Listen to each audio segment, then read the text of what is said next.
Good evening, ladies and gentlemen. Let's come to order and go on the record. My name is Edward Finley, and with me this evening are Commissioners Brian E. Beatty, Tanola D. Brown, Bland, Don M. Bailey, James G. Patterson, and Lyons Gray. The Commission now calls to order docket number E-100-147, the matter of the 2016 biennial integrated resource plans and related to 2016 REPS compliance plans. Integrated Resource Planning, or IRP, is intended to identify those electric resource options that can be obtained at least cost to the ratepayers consistent with adequate, reliable electric service. IRP considers conservation, efficiency, and load management, as well as supply-side alternatives in the selection of resource options. North Carolina General Statute 62-110.1c requires the Commission to develop, publicize, and keep current an analysis of the long-range needs for electricity in this state. To meet the requirements of 62-110.1, the Commission conducts an annual investigation into the electric utilities IRPs. The Commission Rule R-860 requires that each of the electric utilities furnish the Commission with a biennial report in even-numbered years that contains the specific information set out in that Commission rule. As part of its IRP, each electric utility must provide forecasts and assessments of at least a 15-year period. Further, the Commission Rule R-867B requires an electric power supplier subject to Rule R-860 to file a Renewable Energy Portfolio Standard, or REPS, compliance plan as part of its IRP report. Within 150 days of the filing of each utility's biannual report, the public staff or any other intervener may file its own plan or an evaluation of or comments on the electric utility's IRP reports. Also, the public staff or any other intervener may identify any issue that it believes should be subject to an evidentiary hearing.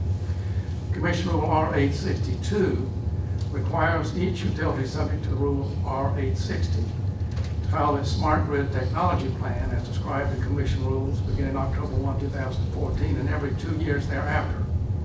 Within 30 days of the filing of each utility smart grid technology plan, the public staff or any intervener may file comments regarding the plans, and any party may file reply comments within 14 days after the filing of initial comments. On April 29, 2016, Dominion filed its IRP and REPS compliance plans in these proceedings. Duke Energy Carolinas and Duke Energy Progress filed their respective IRPs and REPS compliance plans on September 1, 2016. On September 30, 2016, Duke Energy Carolinas and Duke Energy Progress filed a revised IRP. On September 30, 2016, Dominion filed its smart grid technology plan. Duke Energy Carolinas and Duke Energy Progress filed their smart grid technology plans on October 30, 2016. On December 16, 2016, the Commission issued an order scheduling this hearing for this place, on this date, and at this time, for purpose of taking non-expert public witness testimony with respect to the current biannual IRP reports, including the related REPS compliance plans. The order required the electric utilities to publish notice of this hearing in newspapers having general circulation in their respective service areas. The public staff's participation as a party in these proceedings is recognized pursuant to statute. The following parties have been granted intervenor status in these proceedings by Commission order: the North Carolina Sustainable Energy Association, NCSEA, Mid-Atlantic Renewable Energy Coalition, MAREC, Carolina Industrial Group for Fair Utility Rates 1, 2, and 3, Alivo Inc., Alivo USA, Environmental Defense Fund, Carolina Utility Customers Association, North Carolina Waste Awareness and Reduction Network, Southern Alliance for Clean Energy, Natural Resources Defense Council, and the Sierra Club, Nucor Steel Hartford, and Grant Millen. Comments concerning the IRPs and REPS compliance plans from members of the public have been filed in this docket. On December 19, 2016, the public staff and NCSEA filed comments on the 2016 Smart Grid Technology Plans. On that same date, the Environmental Defense Fund filed comments on the IRPs. On January 13, 2017, Dominion, as well as Duke Energy Carolinas and Duke Energy Progress, filed reply comments. On January 19, 2017, Duke Energy Carolinas and Duke Energy Progress filed revised versions of their REPS plan. On February 17, 2017, initial comments on the IRPs and/or the REPS compliance plans were filed by the public staff, MA, REC, NC, SEA, NC Warren, SACE, NRDC, and the Sierra Club in Grand Millen. On the same date, Duke Energy Carolinas, Duke Energy Progress filed direct testimony of Swati v. Daji. On February 22, 2017, the public staff filed amended comments on the amendments IRP. On February 22, 2017, Duke Energy Carolinas and Duke Energy Progress filed affidavits of publication of notice of their hearings, of this hearing. Pursuant to the State Government Act, I remind all members of the Commission their duty to avoid conflicts of interest and inquire whether any member of the Commission has a known conflict of interest with regard to the matters coming forth of the Commission disputed in this document. There appears to be no conflict, so we will proceed and now call upon counsel for the parties to announce their appearances, beginning with utilities. Good evening, Mr. Chairman, members of the Commission. I'm Bo Summers, Deputy General Counsel on behalf of Duke Energy Carolinas and Duke Energy Progress. Mr. Chairman, members of the Commission, Brett Bryce with the law firm of McGuire Woods on behalf of Dominion North Carolina Power. Good evening, Mr. Chairman, members of the Commission. Nadia Lohr with the Southern Environmental Law Center, appearing on behalf of the Southern Alliance for Clean Energy, the Sierra Club, and Natural Resources Defense Council. Please, the Commission, my name is John Ruckle, representing NC Warren. Good evening, Chairman Finley and Commissioners. My name is Lucy Edmondson. I'm an attorney with the public staff. I'm here on behalf of the using and consuming public. Ladies and gentlemen, before we get started, there are a few preliminary matters that we need to cover so that you all know how we're going to proceed. There are a few things that we need to talk about. The main purpose of the proceeding is to hear from the parties, from the non-expert witnesses, and provide testimony this evening. Thank you all for coming out tonight to voice your views. This is an important matter, and we welcome what you have to say. Some of the ground rules. There are a lot of people who have signed up, so we want to get through this and let everyone be heard to the extent that we are able to do so, to take into account what you have to tell us. Conducting the hearing, the Commission functions as a court. We are in a courtroom, and we do this pursuant to a state statute. We take sworn testimony, again pursuant to statutes that have been in effect by the General Assembly for many years, pursuant to the rules of procedure and evidence prescribed by the legislature. We must apply the rules so that the hearing proceedings go forth in an orderly manner, and I will go over those rules momentarily. I request that you voluntarily comply with them and trust that you will do so. If not, we have remedies available to us, such as striking testimony, removing those who are uncooperative, civil contempt, and other more severe remedies required by statute. We don't anticipate that hopefully we will not have to resort to anything like those. The Commission wants to ensure that everyone who desires to speak on the issues relevant to this document has an opportunity to do so and make the point they believe that the Commission needs to hear.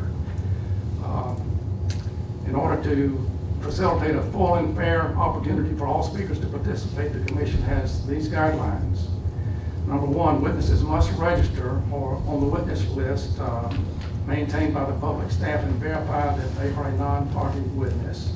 In order to allow each person of an equal time to talk, there will be a limit of 5 minutes on the amount of time for each witness to speak.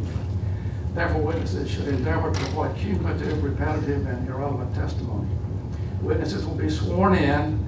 I must have the witness swear or affirm prior to the witness providing testimony. Each witness will be sworn in at the time and must say that the testimony that they receive will be received into evidence in that fashion.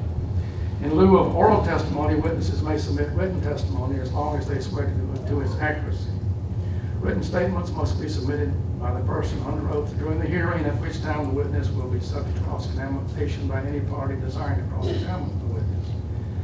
A person who are customers of the utility will try to use the opportunity for them to go first. Other persons called to testify will be in order which they are registered on the witness sheet. However, we may decide to call a witness or witnesses in a different order if we determine that such a change will provide a full spectrum of opinions and ideas. Only one witness may testify at a time. Witness shall refrain from offering opinions on matters not specified in the notice of hearing for this docket. Also, witnesses should address their testimony to the commission, focus on the issues presented in the IRP, and refrain from making personal criticisms of the parties and other hearing participants. The testimony is being recorded by the court reporter. Therefore, to ensure accuracy of the record, I may limit unconventional modes of testimony. No singing, to ensure that all witnesses are heard and the testimony is properly transcribed by the court reporter, which will maintain the hearing room decorum. We have the right to instruct security to remove any member of the audience to participate out of order in any verbal or abusive manner.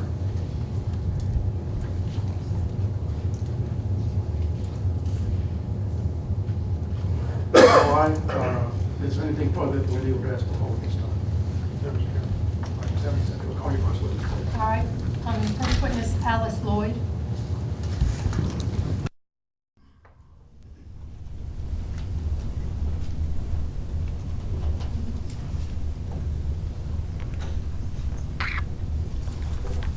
I want you to put your left hand on the Bible there and raise your right hand, please. Promise that the testimony you're about to give in this case will be the truth, the whole truth, and nothing but the truth, so be God. I do. Ms. Lloyd, would you please state your name and address? My name is Alice Lloyd. I live at 800 North Cliff Drive in Raleigh. And who is your electric provider? Duke Energy Progress. All right, would you please make your statement? I'm commenting as an informed Duke Energy customer. Each month, I read 15 to 20 articles about energy options and the energy industry because I believe that how we generate electricity affects our health and the future of our species. Continuing to burn fossil fuels will make life, as we know it, impossible.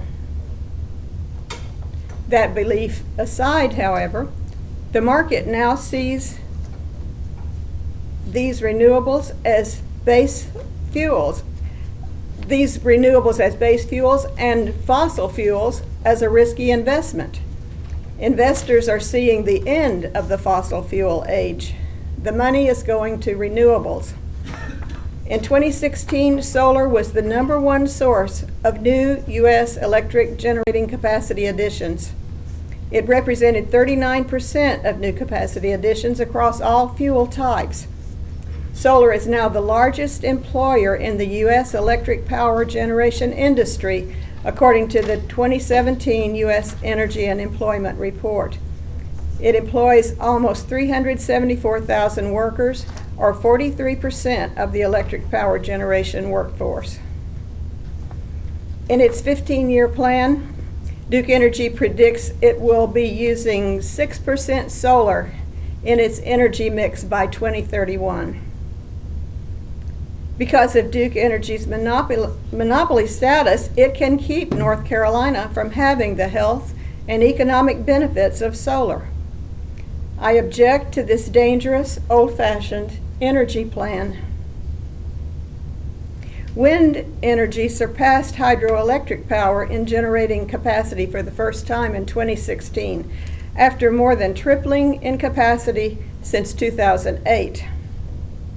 Wind turbine technician is by far the nation's fastest growing occupation, with a 108% growth rate and a median salary of $51,000 per year.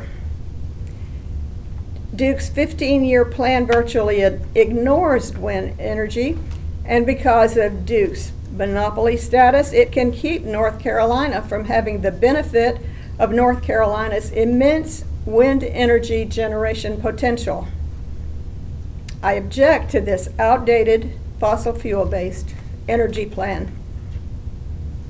Bloomberg New Energy Finance Outlook 2017 calls these renewable technologies base cost renewables and says the old rules were all about locking in cheap baseload power, generally from coal and natural gas. The new way of doing things will be about locking in as much locally available base cost renewable power as possible and then supplementing it with more expensive, flexible capacity from demand response, storage, and gas, and then importing the remaining needs from neighboring grids. Duke's 15-year plan is still locked into the old-style power generation model. Because of the company's monopoly status, it can keep North Carolina from moving with the revolution in the way electricity grids are designed and powered. I object to this antiquated energy plan.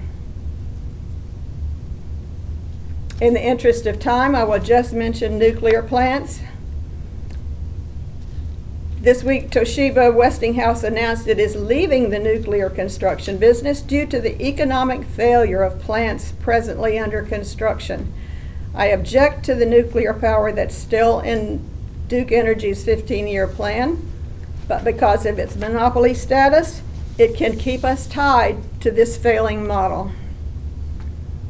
Electricity demand continues to fall in the United States due to energy efficiency design in everything from refrigerators to new home construction. Yet Duke Energy has given only lip service to energy efficiency, and because of the corporation's monopoly status, it can keep North Carolina in 30th place in state rankings for energy efficiency as reported by the American Council for an Energy Efficient Economy. I object to an energy forecast that does not emphasize the cheapest, most accessible energy source, efficiency. I close with another statement from Bloomberg's report that seems most appropriate for this occasion. It says, "We are reaching the point in the story where power system regulation will have to be fundamentally rethought. Creating guaranteed demand for obsolete technologies has never ended well." Thank you. Thank you, Ms. Lloyd. Any questions, Ms. Lloyd? Thank you for coming tonight. Karen Bearden. Please do. Ladies and gentlemen, let's clap. Madam Ronnie said not to do that. Let's please not clap. Have a seat, ma'am, please.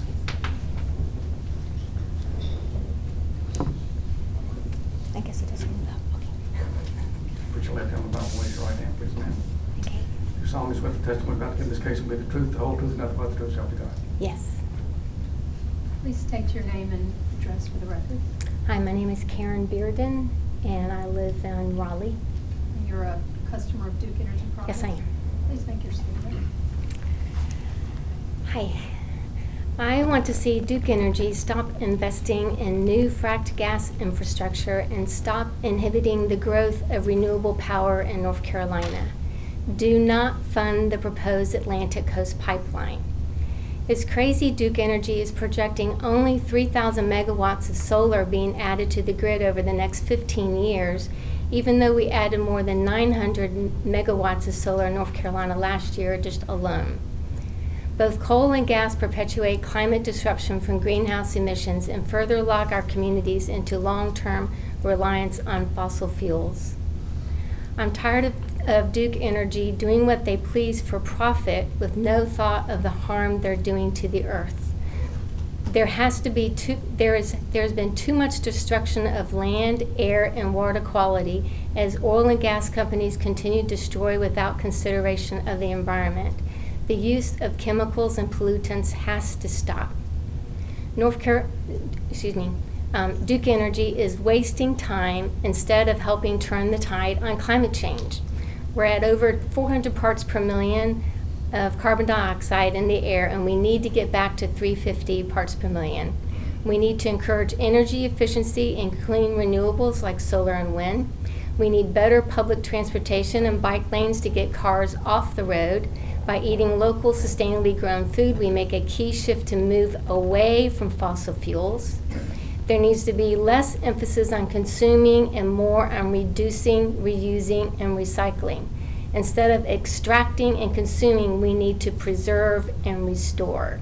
We need to protect our water and conserve our land. It is time for North Carolina to please, please, please go 100% renewable energy. Thank you. Thank you, Ms. Beard. Appreciate you coming. Ren Ingram.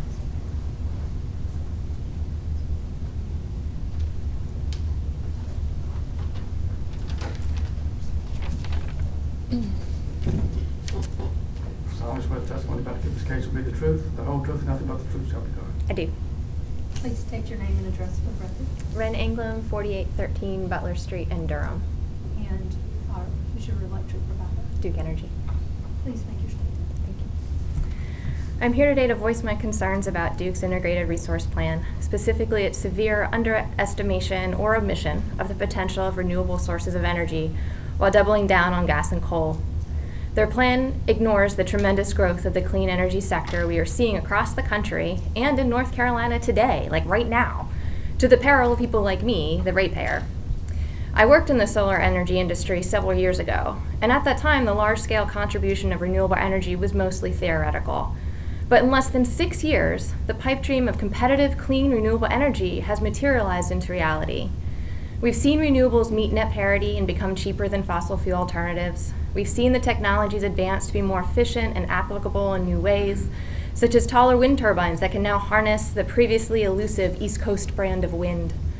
We've seen the clean energy sector become one of the fastest growing job markets in the country, providing thousands of permanent jobs to North Carolinians.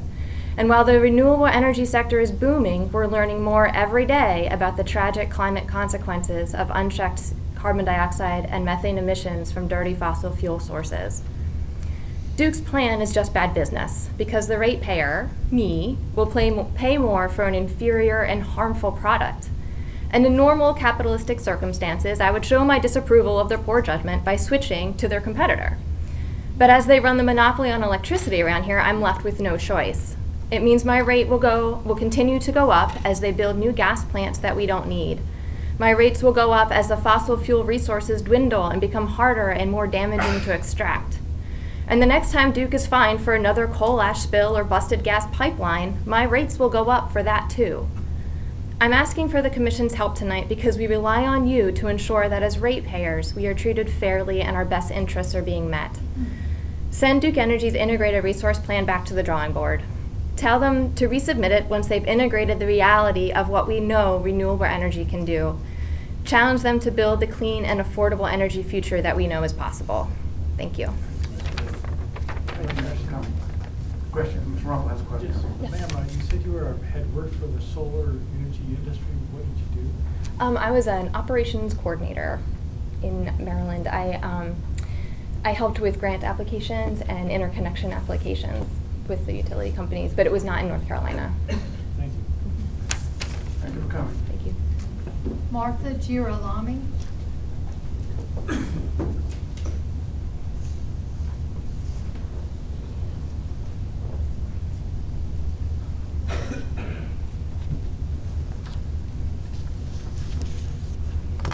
Solemnly swear that the testimony about to give this case will be the truth, the whole truth, and nothing but the truth shall be told. I do. Please state your name and address. Martha Girolami, And your address. 473 Mount Pisgah Church Road, Apex, North Carolina. And who's your electric provider? Duke Energy Progress. Please make your statement.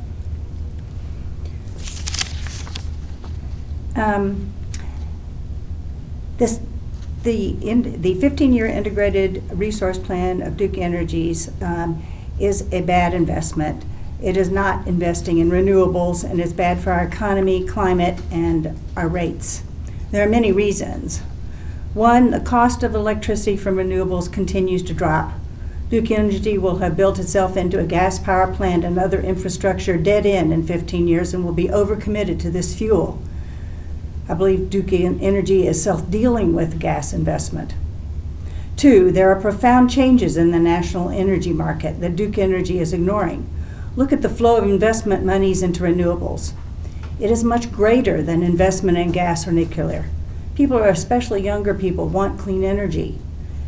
Gas prices are volatile and will continue to be since natural gas is now being fracked outside the sweet spots of the shale plays, and wells produce for far much shorter periods, months, not years.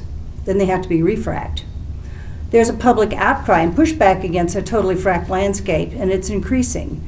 And this will slow and interrupt fracking. and wells are often being drilled much deeper, which increases their costs. These all contribute to gas volatility. Also, Duke Energy has not examined how batteries and other storage methods could be used to reduce costs and the integration of solar and wind. Cheap batteries will revolutionize energy markets. In 15 years, it'll be a totally different world. 3, Duke Energy is not reckoning honestly with climate change. What about a carbon tax or a carbon market? How does this affect their IRP and rates? What about continued degradation to homes, businesses, land, agriculture from climate change in North Carolina? What does that do to their business plan? Is that included in the IRP? Duke Energy has not examined the potential of Mark Jacobson's Solutions Project for North Carolina, which proposes a plan for 100% renewables by 2050 using a mixture of solar rooftop and PV plants, CSP plants, on and mainly offshore wind, hydroelectric, etc. to reach this goal. It is doable. Other states and cities are now considering this. It hasn't gone that far, but it is under consideration in New York and in Vermont. When will North Carolina and Duke Energy do their fair share to reduce emissions? Why doesn't the North Carolina Utilities Commission allow a debate, a true exchange? We need hearings to prevent evidence with expert testimony and cross-examination of IRP claims and proceedings. The 4th reason is I hope you have heard over and over the demand by ratepayers for low-cost electricity, yet rates continue to rise. How can you allow this with the level of poverty in North Carolina? Poverty touches the lives of 1.7 million North Carolinians. North Carolina's poverty rate is 12th in the nation. North Carolina does not invest in less affluent citizens who need cheap energy, and often it exploits them. We have no funding for Medicaid, more and more regressive taxes, loss of earned income tax credits, loss of tax break on college savings, huge costs of college education, no long-term health plans for aging population at risk for Alzheimer's and associated caregiving costs, etc. Finally, we need Duke Energy to have a real vision of the future. The next 15 years is not business as usual. We need an economy and energy future based on renewables and distributed energy systems.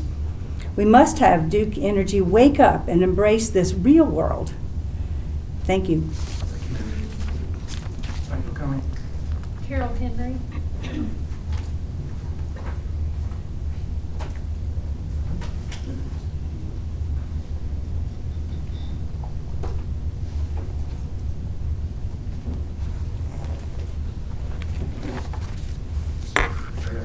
Raise your right hand, please, ma'am. You solemnly swear that the testimony about to give in this case will be the truth, the whole truth, and nothing but the truth, so help you God. Yes, I do. Please state your name and address. Carol Henry. I have a post office box 86, Bonley, North Carolina. Where's Bonley? Bonley. And who's your electric provider? CEM, Central Electric Membership Corp. Please make your statement. And we're gonna allow this, we're really looking for progress in Duke customers, but I'll let you proceed. Okay, I can wait for other Duke. Okay, I would just like to comment on what I see around me, what's happening around me, and what I see when I travel to other states like Pennsylvania and Missouri. I've seen so much destruction of the landscape. I have friends whose wells have been contaminated. It seems to me that Duke Energy has failed to step up to its responsibilities before they even have this new agenda. They have seemed to have failed North Carolina's water protection.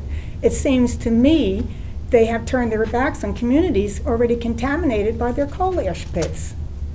That they now can use natural gas as the main thing when there are clean alternatives already being used around the world. Plus we have a new wind energy in eastern North Carolina that Amazon will be using. However, North Carolina lawmakers, 10 senators and reps, sent a letter to the feds for help to put a stop to the wind farm that just opened up because they feared it would harm the environment. what's happening to our state? I mean, come on.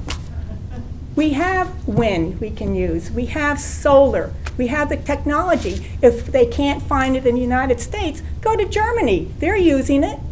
They're using it for whole towns and villages and communities. It's a shame that the United States and North Carolina are so far behind. But there's a reason for it. You can't. I'm very upset.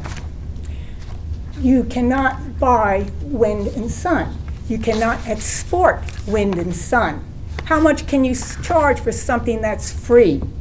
But our water is not free anymore. It's being contaminated, and once it's done, that's it. Just like the communities around the coal ash pits that have been contaminated, they're walking away from that now. Duke Energy, it seems to me. They're walking away from these people who cannot afford clean water, or to. It's just a shame what's happening, and North Carolina lawmakers seem to be happily behind it. And I'm asking for a stop to this and start protecting our water for future generations. Thank you.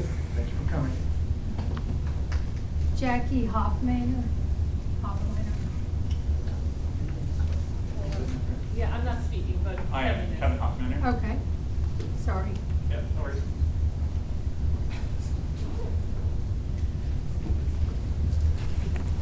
You solemnly swear that the testimony about to give in this case will be the truth, the whole truth, and nothing but the truth, shall be done. Yes. Please state your name and address. Kevin Hoffman. I live at 1408 Ruffin Street, Durham, North Carolina. And who's your electric provider? Duke Energy. Please make your statement. Great. I would first like to start by thanking the Commission for taking the time to hear my non-expert testimony. I come before you as an exceedingly concerned North Carolinian and Duke Energy ratepayer. I spent the better part of the weekend reading over the DEC's Integrated Resource Plan, and a number of items alarmed me. My initial draft of this testimony focused on the impacts of climate change, from the record number of temperatures broken this February to the accounts of farmers in Lincolnton, North Carolina, worried about their peach crops as their trees bloom weeks early, to finally what kind of world we're leaving future generations. However, most of the way through, I pivoted to spend this precious time allocated to me to focus more on an economic argument as to why the IRP as proposed is no good. As outlined in the IRP, one of the main objectives of this plan is to add new resources at the lowest reasonable cost to consumers. However, I believe that the proposed plan fails of achieving this objective. The grounds on which I make this claim are not present in any of the petitions to intervene, and as such, I'd like to discuss why I hold this belief. There is an ever-growing support for a revenue-neutral carbon tax at the federal level. For those not familiar, a revenue-neutral carbon tax would mean proceeds would be returned to the American people on an equal basis via quarterly dividend checks. For example, with a carbon tax of $40 per ton, a family of four would receive about $2,000 in the first year. As the tax rate rose over time to further reduce emissions, so would the dividend payments. Rex Tillerson, the newly appointed Secretary of State and former CEO of ExxonMobil, has long been a proponent of a carbon tax, having said in a speech in 2009 that a carbon tax is the most efficient means of reflecting the cost of carbon in all economic decisions, from investments made by companies to fuel their requirements to product choices made by consumers. More recently, in Senate confirmation hearings, Secretary Tillerson said, "The risk of climate change does exist, and that the consequences of it would be serious enough that action should be taken." Within the same hearing, he also expressed his continued support for a carbon tax, provided it is revenue neutral. More recently on Friday, the new chairman and CEO of ExxonMobil, Darren Woods, in his first ever blog post titled "The Future of Energy, Opportunities and Challenges," addressed investors, employees, and the public. He cited a national revenue-neutral carbon tax as a way to promote greater energy efficiency and the use of today's lower carbon options, avoid further burdening the economy, and also provide incentives for markets to develop additional low-carbon energy solutions for the future. And earlier this month, in a New York Times op-ed piece titled "A Conservative Case for Climate Action," the Climate Leadership Council proposed a revenue-neutral carbon tax that would reduce carbon emissions, limit regulatory intrusions, promote economic growth, and help working Americans, and prove durable when political winds change. The co-authors include 3 prior Treasury Secretaries, 2 prior Secretaries of States, Thomas Stevenson's partner at Sequoia Capital, and Rob Walton of Walmart. Returning to my initial concern with the IRP, with the ever-growing support and real possibility of a revenue-neutral carbon tax, Duke Energy did not provide an adequate plan to add new resources for the lowest reasonable cost to consumers. Renewables can already compete with legacy fossil fuels in much of this great country. With the advent of a revenue-neutral carbon tax, the balance shifts in favor of renewables. North Carolina is blessed with an abundance of offshore wind in shallow waters, more so than any other Atlantic state, and also massive swaths of land with strong solar irradiance suitable for photovoltaics. In closing, I would like to see the Commission require Duke Energy to 1. Take emission-free energy serious by deploying gigawatt amounts of onshore, offshore wind and solar. 2. Aggressively expand energy storage initiatives and deployment. 3. Rapidly phase out all coal power plants. In these tumultuous times, our state can take the lead in what history will remember as the turning point. I leave you with this. To quote Titan Elon Musk, the unpriced externality must be priced. Thank you. James Avery.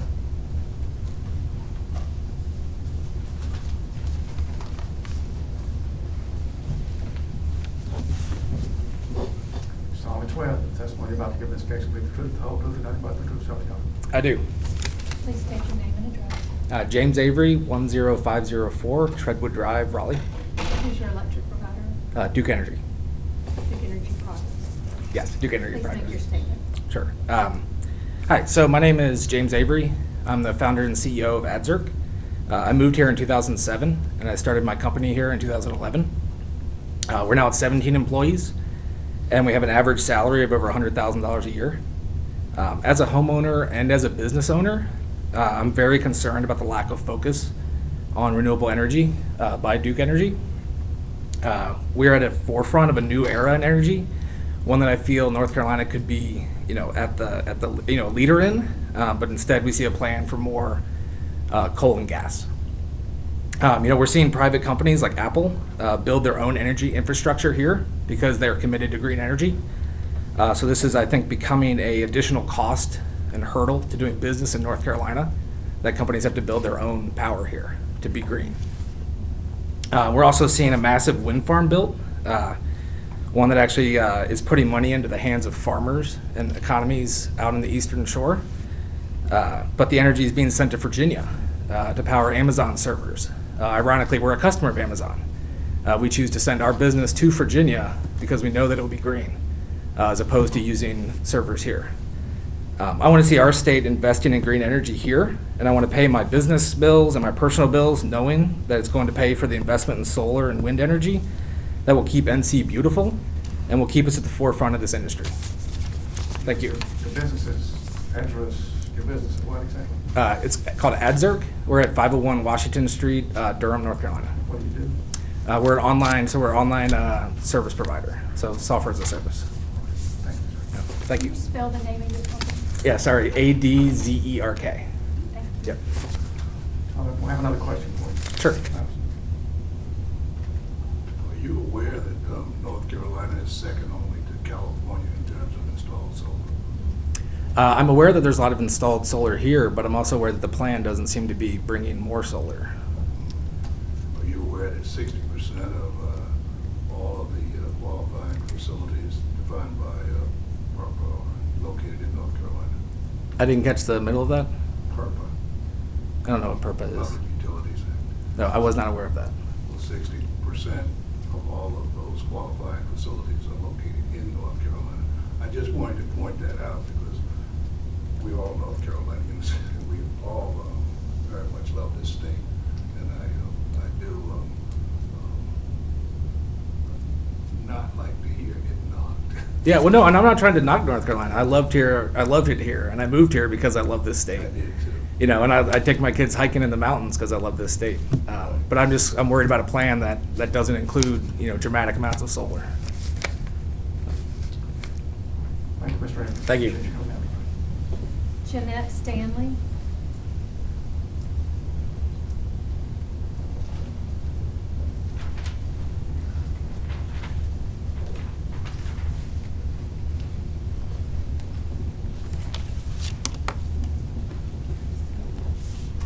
You solemnly swear that the testimony you're about to give in this case will be the truth, the whole truth, and nothing but the truth, so help you God. I do. Please state your name and address. Jeanette Stanley, 11904 Pine Bluff Court, Raleigh. And who's your electric provider? Duke. Okay. Would you please make your statement? All right. I came here not really planning a statement. I jotted down something briefly. I just am very passionate about renewable energy, and everybody I talk with is also passionate about renewable energy. When I bring up the subject, everybody gets so excited about it. And I'm just disappointed with the plan that doesn't have more in it. I think we need to evolve. It's the history of humanity. Coal is dying, it will eventually die. Fracking is a short-term interim solution. Wind and sun will be with us forever. We're not going back to burn whale oil. We're going to go eventually to wind and sun. The sooner, the better. The more aggressively we do it, I think we will be in a better standing in the future. I don't believe there's any good reason to do things a certain way simply because they've been done that way before and forever. We need to think outside the box. I hate that term, but we do need to become more aggressive with the developing renewable energy. Also, I would like to see aggressive pursuit of load leveling devices to best manage our existing power generating capacity. I think that is probably the cleanest way to deal with some of our energy needs at this time. That's all of my statement. Thank you very much. Thank you, Ms. Stanley. Abram Freeman.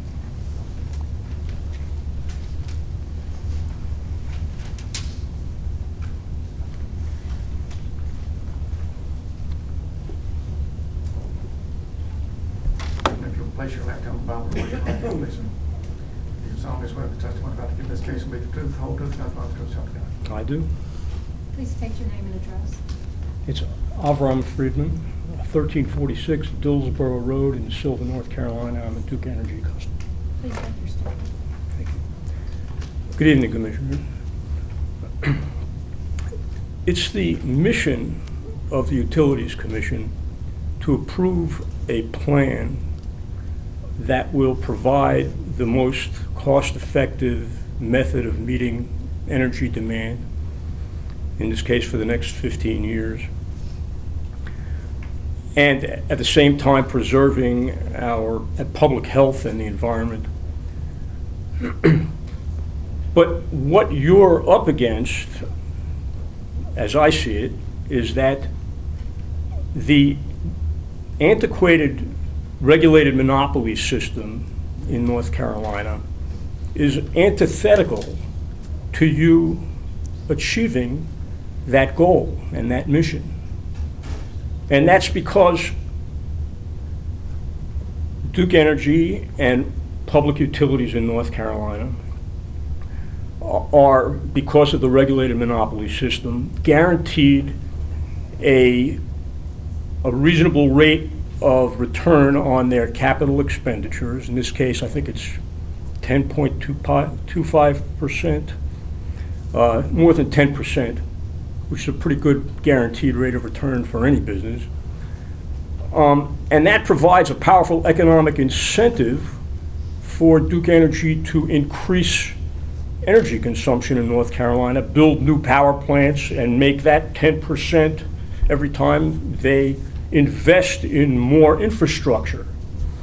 So that's a prescription for growing energy demand into the future. And that made sense at one time when we, rural electrification, and we were trying to make sure that we were modernizing in North Carolina. But that system has outgrown its usefulness.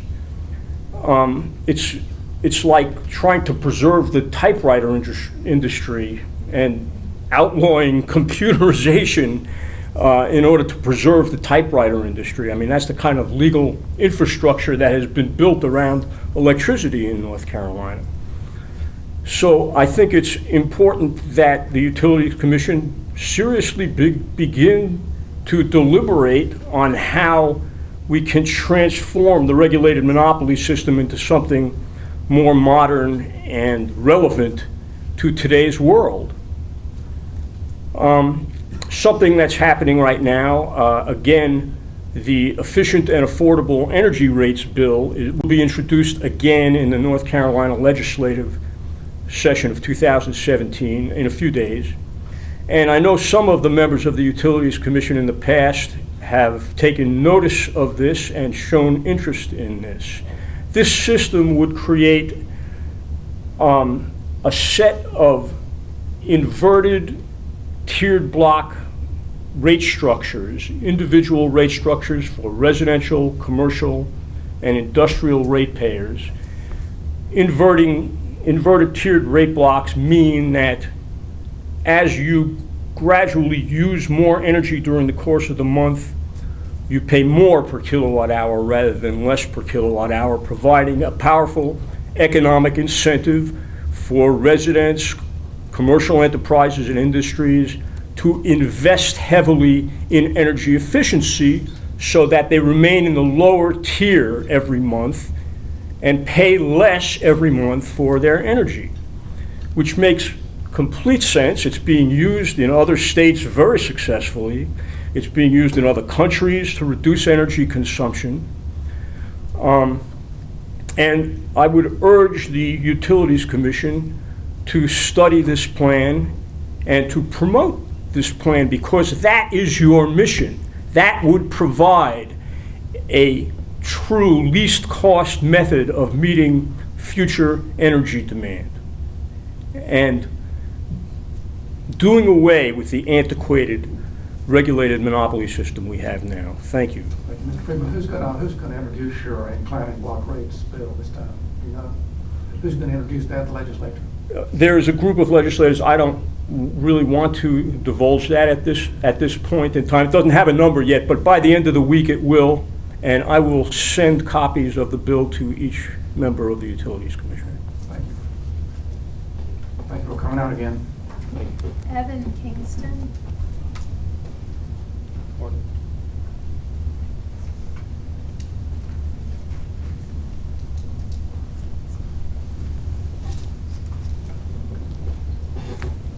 Solemnly swear the testimony you're about to give in the case will be the truth, the whole truth, and nothing but the truth, so help you God. I do.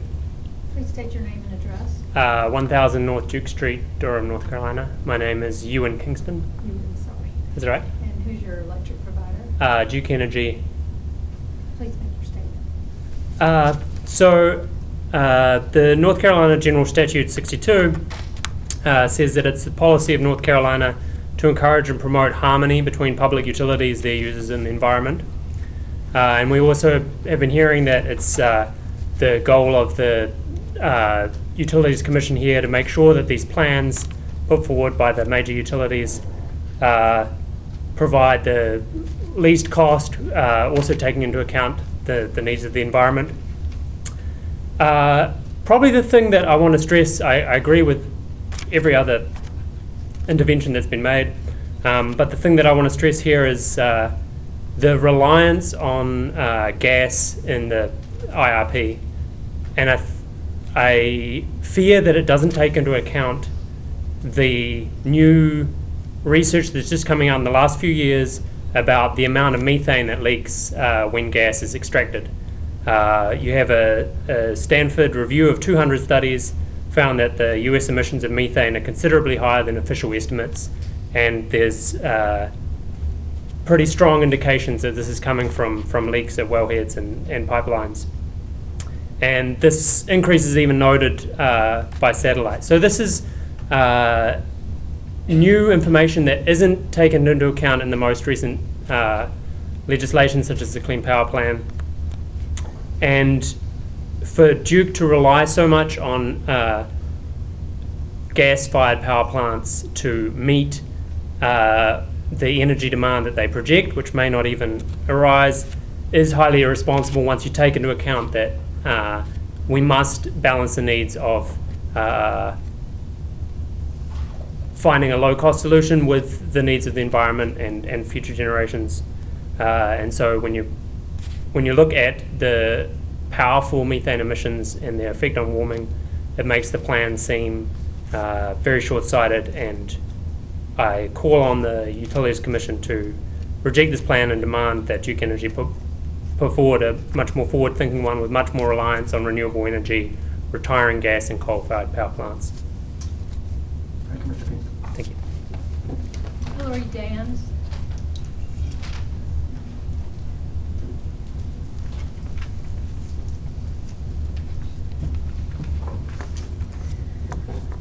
Solemnly swear that the testimony you're about to give in this case will be the truth, the whole truth, and nothing but the truth, so help you God.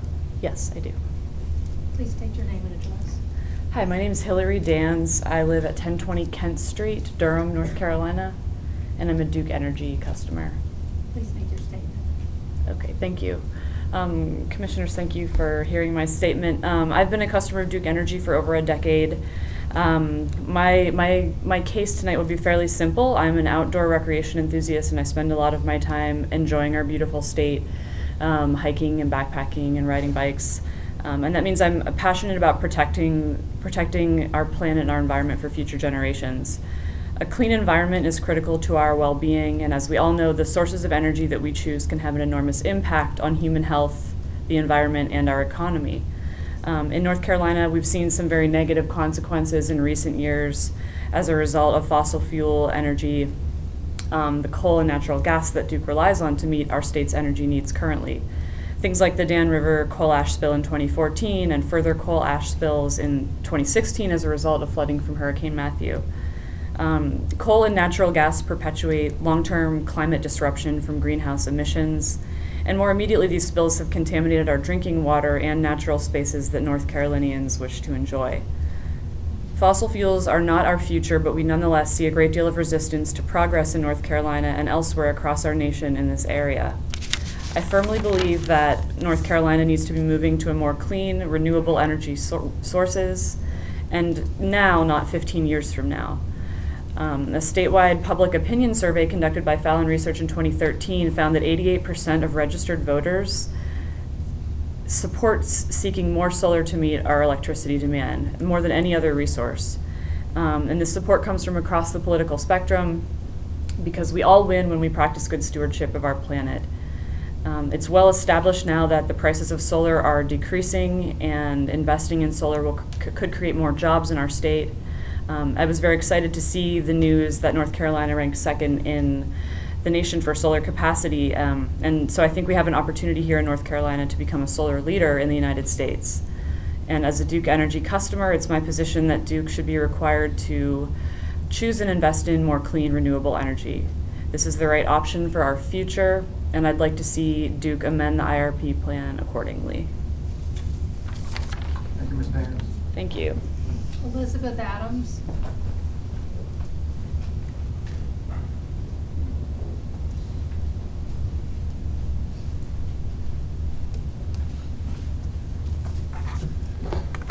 Solemnly swear that the testimony you're about to give in this case will be the truth, the whole truth, and nothing but the truth, so help you God. I do. Please state your name and address. My name is Elizabeth Adams. I live at 103 Larkspur Lane, Cary, North Carolina, 27513. Who's your electric provider? Duke Energy Progress. Please make your statement. Hello. I've been a Duke Energy Progress customer for 14 years. I am currently a participant in the Duke Rooftop Solar Time of Use Demand Rate Program, and I have a 4 kilowatt AC system installed. It was installed 3 years ago. I'm very excited about the ability to generate solar power and being a power producer. I also drive an electric vehicle, a Nissan Leaf, and I charge our vehicle at night during non-peak hours.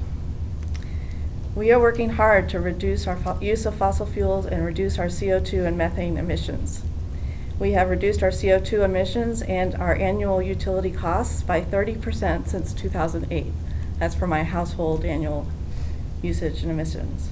We also took advantage of the energy efficiency programs offered by Duke Energy to do an energy audit, leak detection, and doing sealing, and an HVAC upgrade for our home. I'm very grateful for the renewable energy portfolio standards, energy efficiency policies, programs, and tax credits that helped us improve our energy efficiency and renewable energy. In trying to do this, to reduce our CO2 emissions, I've learned a lot about the rapid advances in clean energy, battery storage, there's Energy Star appliances, and all the progress in electric vehicles.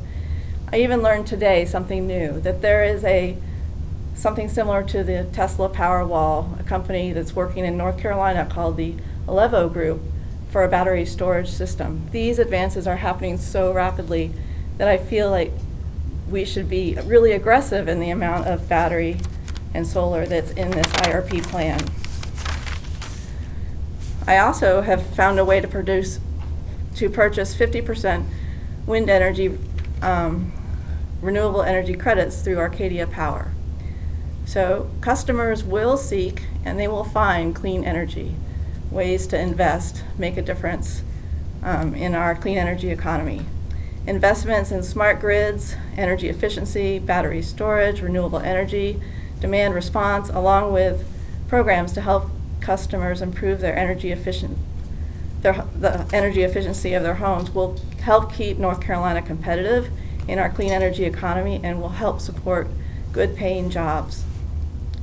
Duke's long-term plans assume renewable energy and energy efficiency will be used to meet only 5% of the total system energy needs next year, and over the next 15 years will only increase to 10%. Duke's Energy's plans are doubling down on fossil fuels rather than investing in low-cost energy options of wind and solar with battery storage and smart grid electricity management that will enable dispatchable clean energy to be available during all hours and during all types of weather. Investing in expanded infrastructure for expanded natural gas pipelines and the expensive capital projects constructing thousands of megawatts of new gas-fired generation will result in higher costs to ratepayers and the risk of Duke's customers being stuck paying for stranded assets while being exposed to disruptions due to climate change. I am asking Duke Energy to change their plan to go 100% renewable energy and energy efficiency, and I ask the Commission to tell Duke Energy to redo their IRP. Thank you. Harry Richmond, or not be Harvey?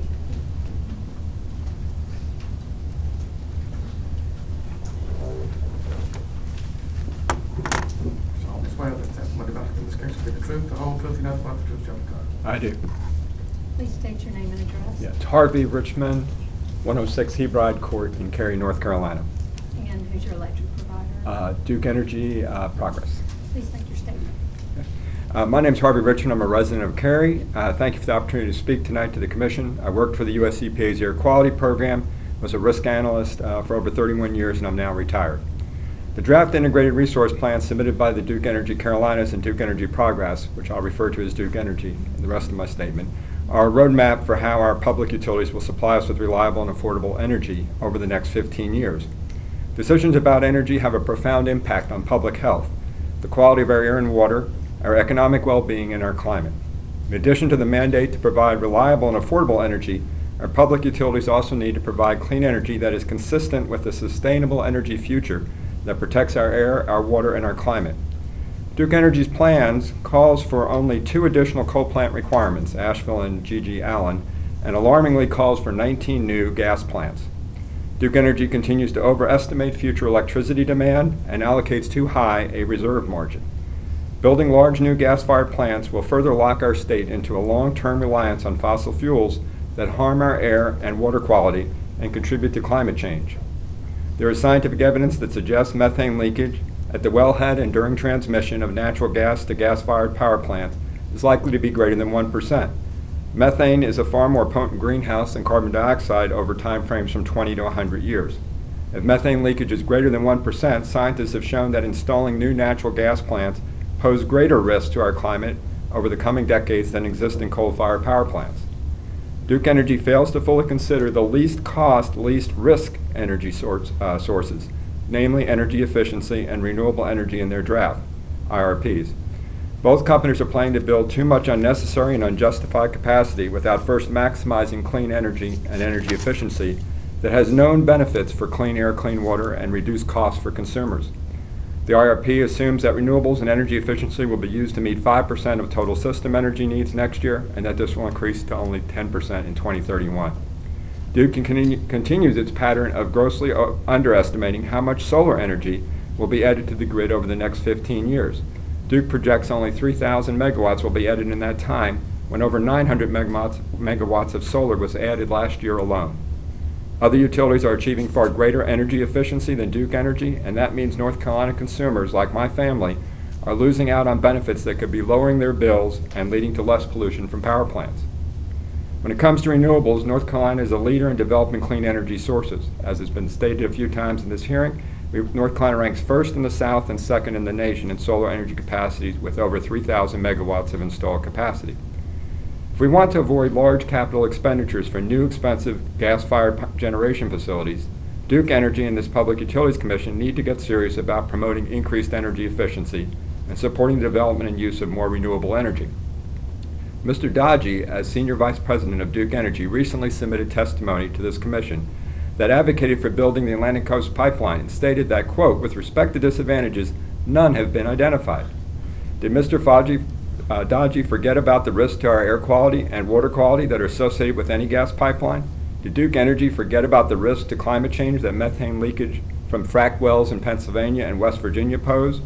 Building more large gas plants is a risky proposition, risky to our health, our economy, and to our planet. To argue that there is no risk goes against scientific evidence and plain old common sense. We routinely see leakages and explosions associated with pipelines.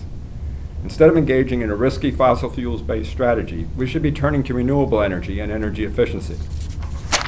North Carolina has already demonstrated in recent years that it can make changes in its electricity portfolio, such as retiring a number of its polluting coal-fired power plants and integrating large-scale solar power into the grid without significant impacts on cost or reliability.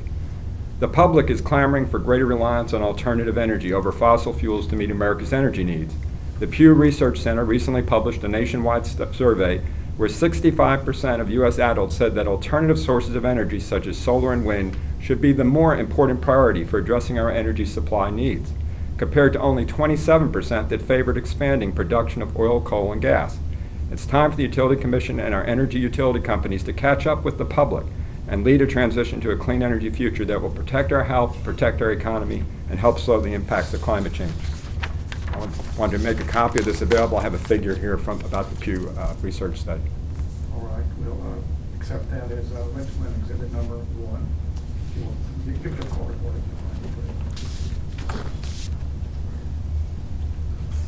It's good to see you again, Mr. Richmond. Thank you. Helen Tarp.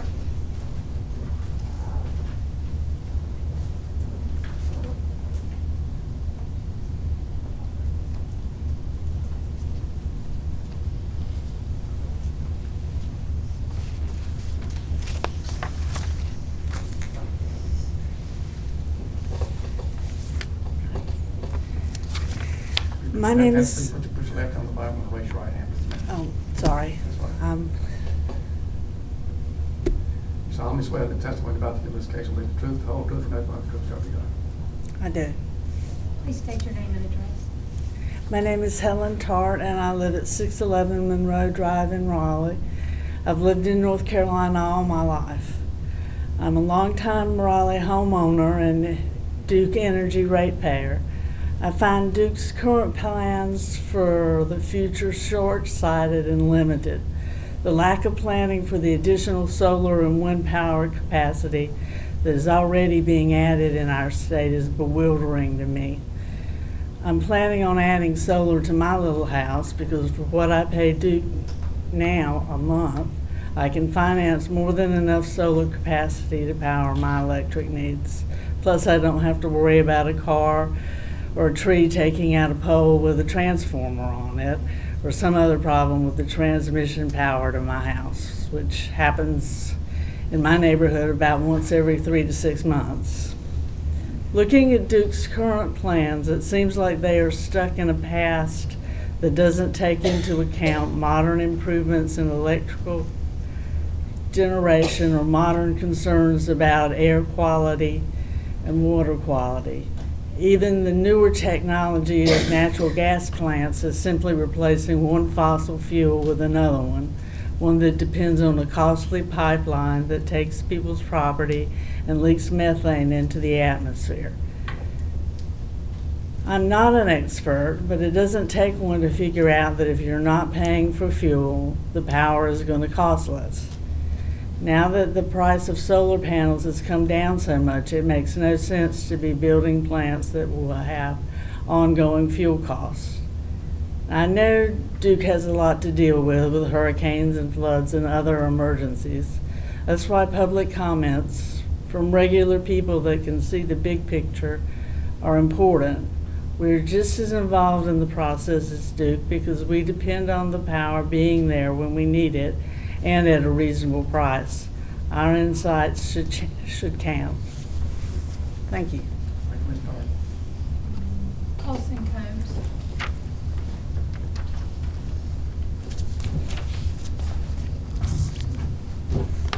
I just read the testimony about to give this case will be the truth, the whole truth, and nothing but the truth, so help you God. I do.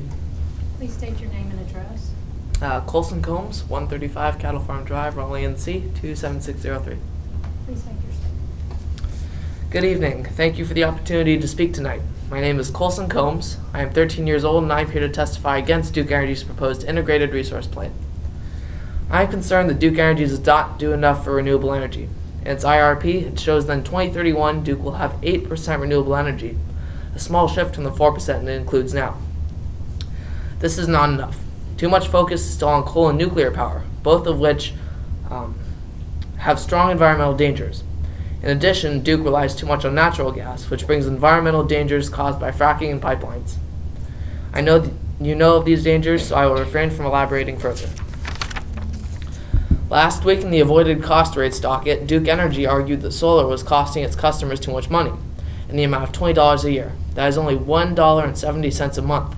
What kind of sense does that make? My parents would be thrilled to pay $20 a year for more solar power and less threat to the environment. The Utilities Commission has received thousands of letters pleading for more solar power use. The future and solar power are here now, and the Utilities Commission must do all in its power to require Duke to use renewable energy. I am fighting for my future. Duke Energy shouldn't be allowed to force harmful technology on us. I asked my mom last summer if there would be trees when I grew up. She said that yes there would, but they may look different. I don't want my world to change for the worse. Now I want to share with you what some others are doing. When you look at the facts, they really show how pitiful Duke Energy's efforts are. California is planning to have 50% of its energy renewable by 2030. They are already ahead of schedule at an estimated 27% renewable in 2016. They are expected to be 33% renewable by 2020.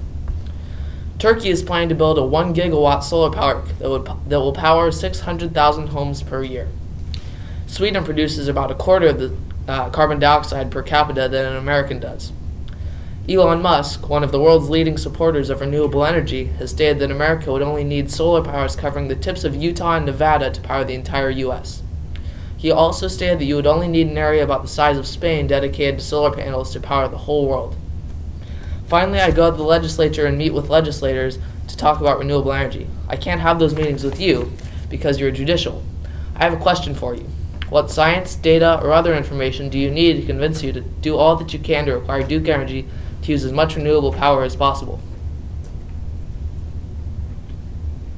You can testify to us, and we don't take rhetorical questions, but get your point. Okay. Thank you for listening to my concerns. I am Colson. Thank you, sir. Thank you. I just want to make a gentleman, you want to twinkle, we'll allow that. Twinkle. Okay, let's twinkle. Laura Combs. You support twinkle, okay?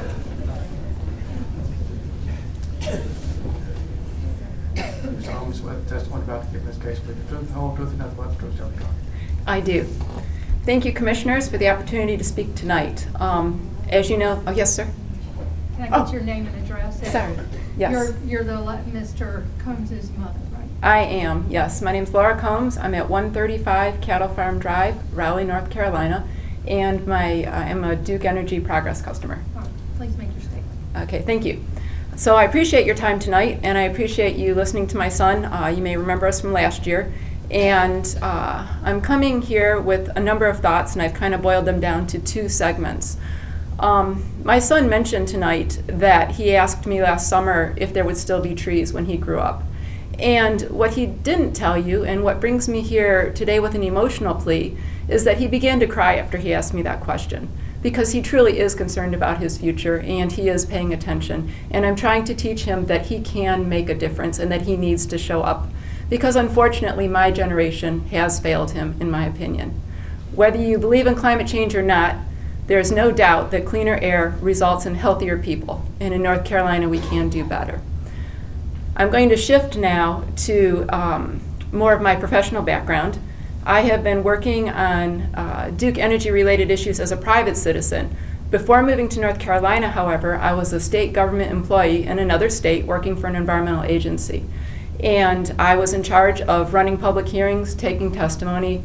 I defended state government against lawsuits. When I left state government and went to the nonprofit world, I sued state government.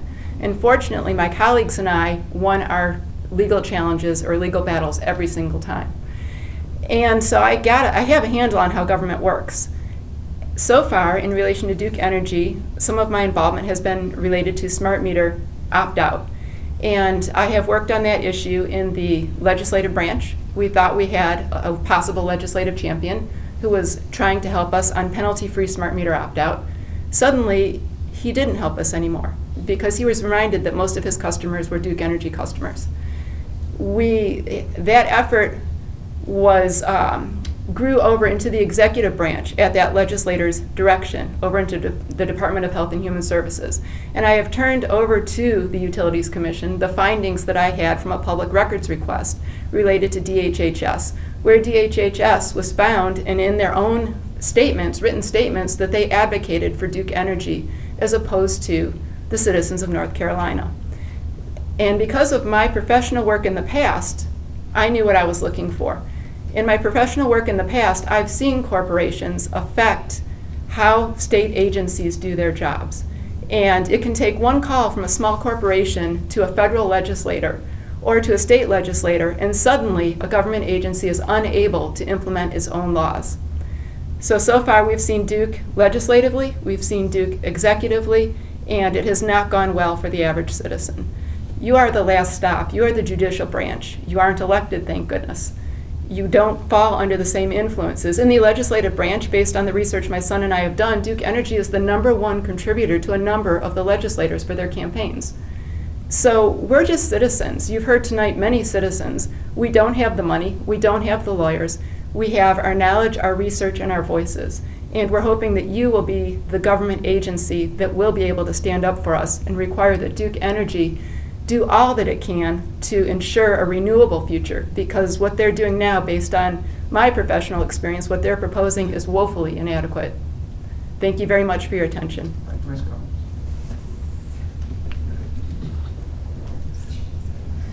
Simon Allen, I had a question mark.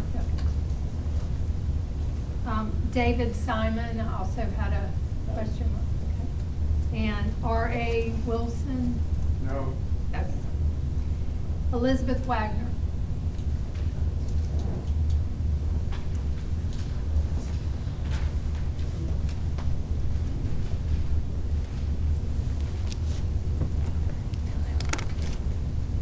You solemnly swear the testimony about to give in this case will be the truth, the whole truth, and nothing but the truth. I do. Thank you. Please state your name and address. My name is Elizabeth Wagner. I live at 1209 Norris Street, Raleigh, North Carolina. And you're a Duke Energy Progress customer? Yes, ma'am. Please make your statement. All right. Well, compared to many of the other really eloquent statements that we've heard tonight, I have a very simple statement, and that is simply that I am here because I am a Duke Energy customer, and I'm disappointed in the small amount of renewable energy included in Duke's plan for the future. I'm a homeowner. I live about a mile from here, and I would really like to be able to buy renewable energy for my home. I'm concerned about climate change, and I want to do what I can to help stop it. And I think being able to buy renewable energy for our homes would help. Thank you very much. T.J. Cawley?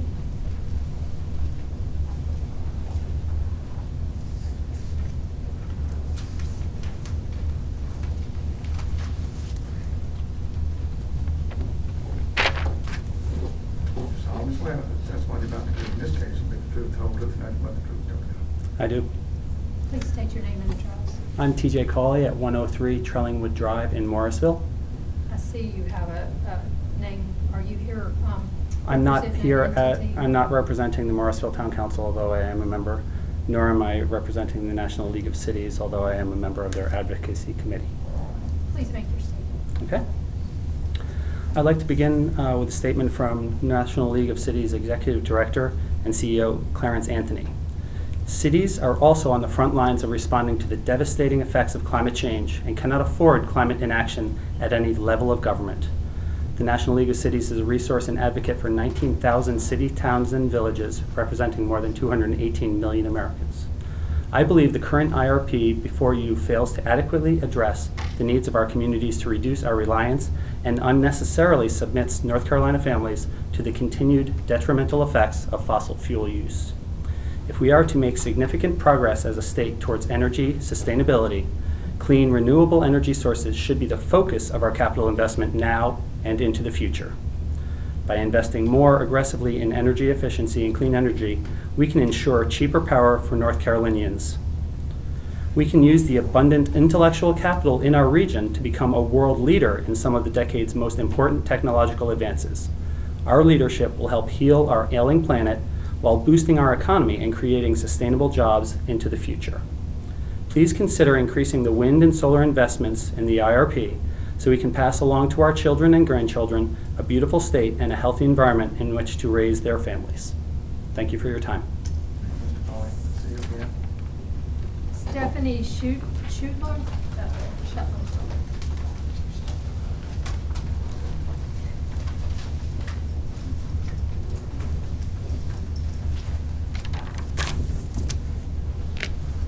solemnly swear that the testimony you're about to give this case will be the truth, the whole truth, and nothing but the truth, so help you God. I do. Please state your name and address. Dr. Stephanie Shuttler, 4504 Old Village Road, Raleigh, North Carolina. Your Duke Energy Progress customer? Yes. Please make your statement. I have never done anything like this before. I recently went to a local climate change workshop and learned that Duke's environmental rating was E on a scale of A to F. And I felt like I had to do something. I moved to North Carolina when the coal ash spill happened. My husband works in the energy industry and tells me firsthand from his experiences working in coal plants in different states how toxic these coal ash deposits are and how easily and regularly they get washed away.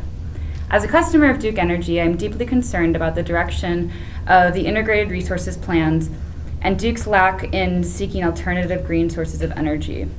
As a scientist, I can assure you that the consensus is clear that climate change is real and that it is driven by man. I ask that Duke Energy amend their plan to capture the full potential of energy efficiency by increasing wind and solar power. Please push the industry forward by investing more in alternative energy research and in stored energy reserves like battery banks. Duke owes it to the people that have been poisoned directly and those that will suffer indirectly from the effects of climate change. My research brings me all over the world, and I see these people already. I went on an expedition on Mount Kenya, and the glacier that regulates water for people has already melted considerably, threatening their very livelihood today, and much different from what it looked like 10 years ago. Although we don't have glaciers here in North Carolina, I can assure you we won't be able to escape the effects of climate change. Thank you. Thank you, Dr. Schuler. Ms. Evans, how many more? 10. All right, ladies and gentlemen, we're going to take a 10-minute research. Good morning, Adams. 10-minute break. We'll come back.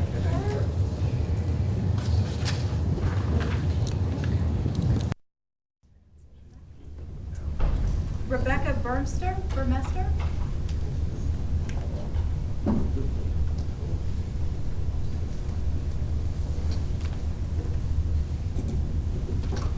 I'm just waiting for the testimony you're about to give in this case will be the truth, the whole truth, and nothing but the truth, so help you God. I do. Rebecca Burmester, Burmester, 2121 North Hills Drive, Apartment I, Raleigh, North Carolina. I didn't come here intending to speak, but I hope that you all have heard, Commissioners, how much the citizens of North Carolina are counting on you. We are depending on you to lead North Carolina to the future. Obviously, the plan that Duke Progress Energy submitted is not a forward-looking plan. The citizens of the state who have spoken to you tonight are asking for a forward-looking plan. We are asking that our futures be secured by energy that is, yes, inexpensive, but also clean. And there is, I'm sorry, nothing clean about fracked energy. Okay, there's nothing clean about fracked energy. There is nothing clean about fossil fuels. We need you to act in a manner that encourages the public utilities of the state of North Carolina to act in the best interests of our citizens. We're counting on you guys. And it is very important. I'm a mother, I'm a grandmother, someday I'll be a great-grandmother. And those children, some of whom are not yet born, are depending on you. What you're deciding tonight or whenever is impacting their future. And we're relying on you to do your jobs and to do your jobs well. Thank you. Thanks, ma'am. Leslie Basker or Baker?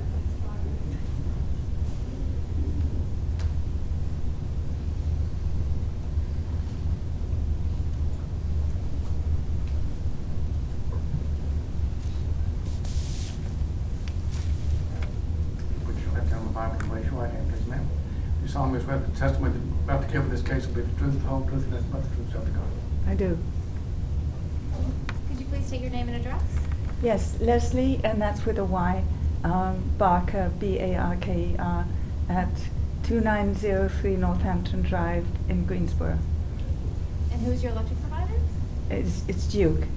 Yeah. And please make your statement.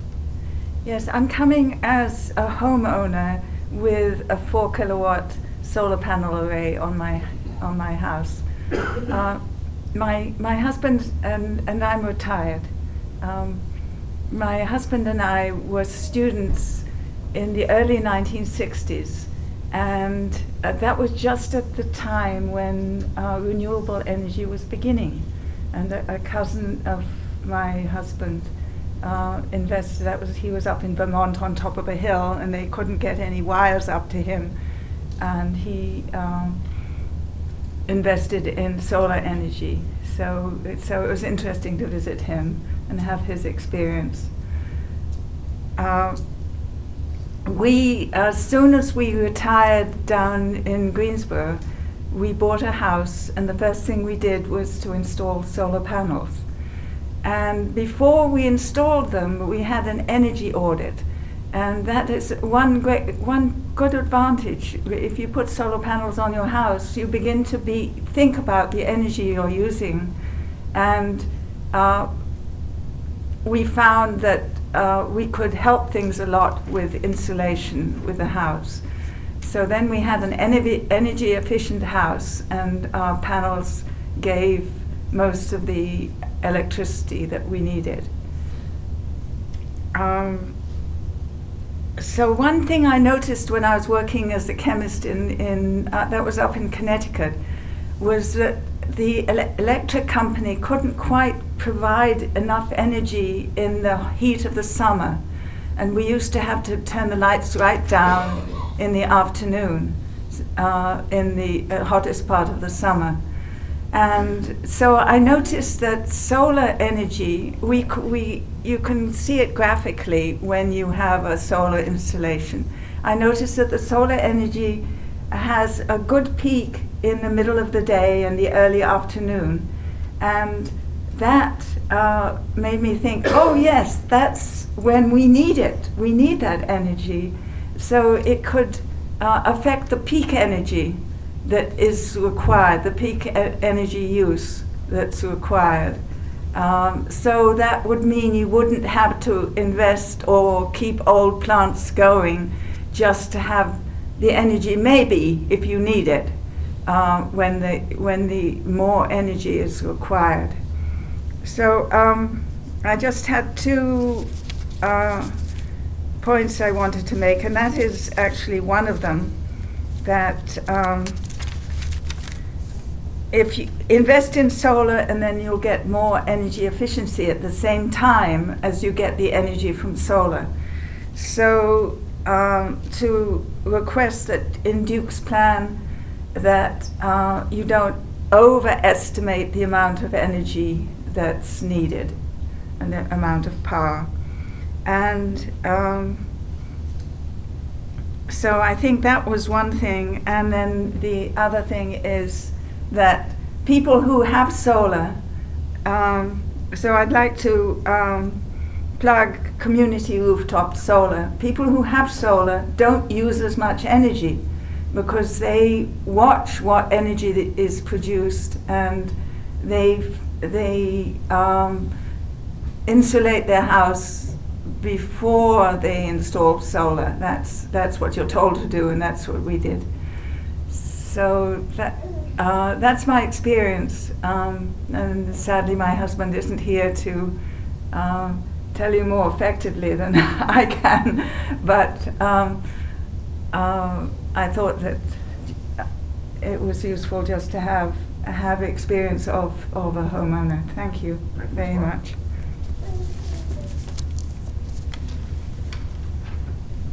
Martha Clemens.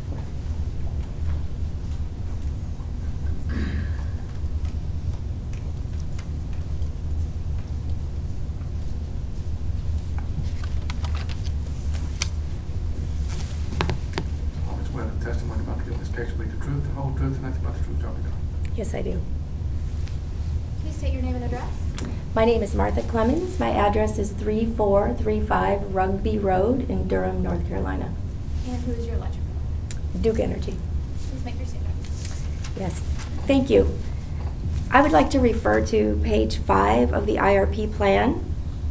The section is titled "A New Era: Plans to specifically include consideration of winter demand for power." The IRP states, historically, DEC's resource plans have projected the need for new resources based primarily on the need to meet summer afternoon peak demand projections. For the first time in the 2016 IRP, DEC is now developing resource plans that also include new resource additions driven by winter peak demand projections, inclusive of winter reserve requirements. The completion of a comprehensive reliability study demonstrated the need to include winter peak planning for the IRP process. The study recognized the growing volatility associated with winter morning peak demand conditions, such as those observed during recent polar vortex events. So I would like to speak to climate change and to this specific passage that I just read. Seems to be an admission by Duke Energy of their understanding of the volatility in climate and how that's impacting their rates and their projected demands for energy. The very definition of climate change is very extreme weather. So we can all see walking outside that trees are blooming now that should not be blooming. We can all see this with our eyes. We know that the future of energy in North Carolina is not fossil fuel. We know fossil fuel is contributing to this climate change, and what we're seeing is we're walking out with our own eyes. I'm here to speak as a mother for my generation and for my kids' generation and for the generations to come. This is a moral appeal to really, really, really not rubber stamp this IRP. I know this is what typically happens, is that these plans get rubber stamped. I'm asking you to open your eyes and look outside. This is not normal. I would ask you to please ask Duke Energy to invest in more renewable energy for the future, for our future and for the future of generations to come. Thank you. Eleanor Weston.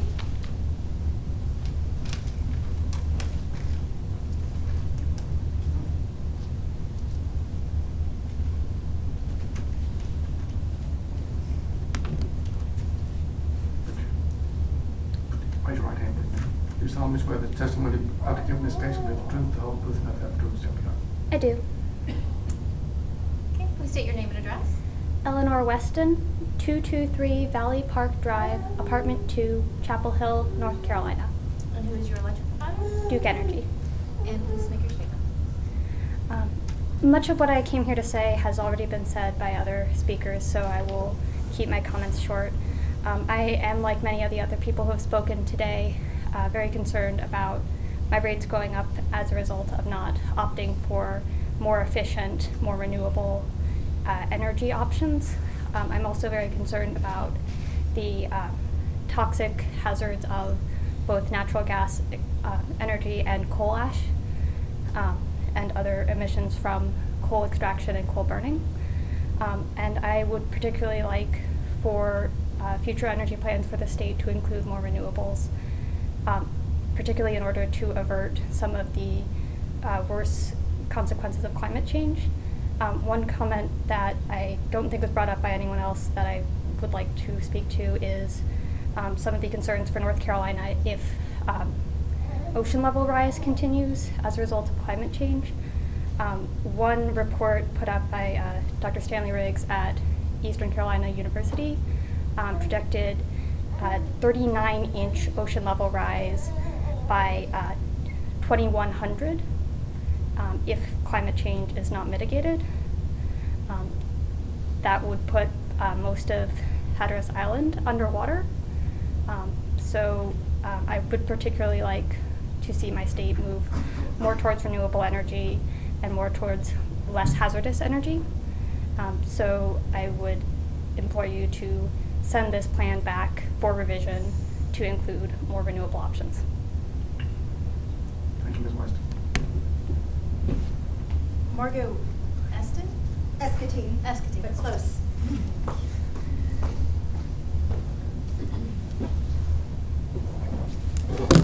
Solemnly swear that the testimony you're about to give in this case will be the truth, the whole truth, and nothing but the truth, so help you God. I do. My name is Margot Escatine. I live at 2227 Gablefield Lane in Durham, North Carolina. And I'm here to speak against the Atlantic Coast Pipeline for its inefficiency in energy extraction and the destruction of 150 miles of land in North Carolina. This destruction will also hurt the health of the people who live here by affecting our water and our land. Duke Energy has the opportunity to be a leader in clean energy and find an energy solution that will last longer than 50 years. Why is Duke Energy investing in a dying technology? Why are we indulging this? And why are we as North Carolinians going to suffer for it? Especially when we have offshore wind and sun in abundance. Duke Energy needs to invest in the future and invest in a cleaner North Carolina and be an innovator in the energy sector. 10% in renewables over the next 15 years is laughable. We can do better for business and better for the health of North Carolinians. I implore you, don't miss out on an opportunity that will profit all of us in the long run. Please send the IRP back to Duke Energy for revision. Thank you. May Avant?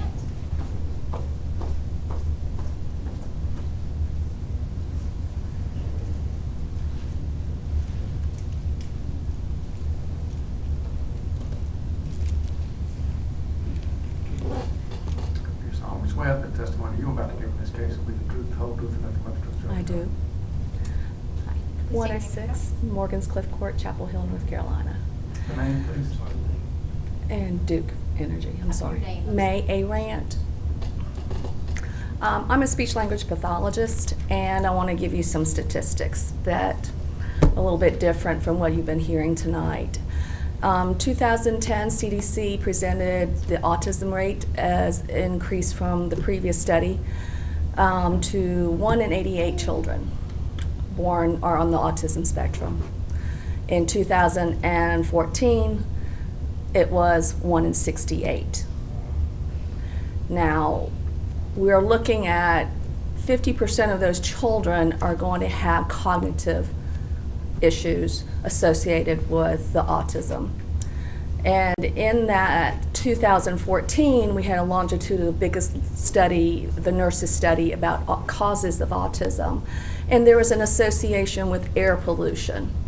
The link is 2-to-1 increase for a child to be born with autism because of air pollution. Now, we're looking at all these numbers and looking at the future, but right now we are poisoning our children, and I'd like you guys to please think about what you're doing, because right now we're looking at families, we're looking at children who are absolutely struggling, and if you look at those numbers, it's an epidemic. And of course, autism is going to have different etiologies or sources, but one that has been definitively linked is air pollution. So please, think about this in your association and what you can do. And in North Carolina, the incidences of autism is 1 in 58. Thank you very much, appreciate it. Sorry, what elements of air pollution? The direct association they have now, but it's small particulates. Small particulates. Yes. All right, thank you. Kim Alexander.